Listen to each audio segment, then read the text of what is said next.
اگر کوئی عورت اور مرد کی نماز میں فرق ہوتا تو اللہ کے نبی ضرور بیان کر دیتے۔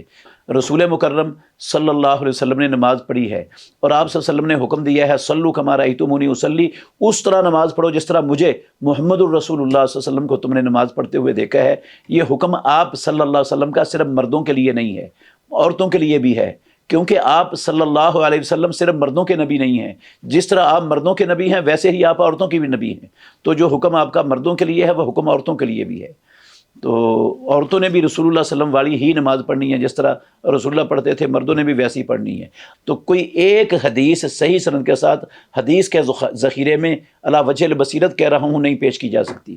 تابعین کے اقوال ہیں یا علماء کے اقوال ہیں، وہ دلیل نہیں ہوتے۔ دلیل یا اللہ کا قرآن ہوتا ہے یا رسول اللہ صلی اللہ علیہ وسلم کی صحیح ثابت شدہ حدیث ہوتی ہے بس۔ اس لیے عورت کے اور مرد کے طریقہ نماز میں تو کوئی فرق نہیں ہے، البتہ لباس میں فرق ہے۔ عورت پر باجماعت نماز فرض نہیں ہے، مرد پر باجماعت نماز فرض ہے، یہ فرق ہے۔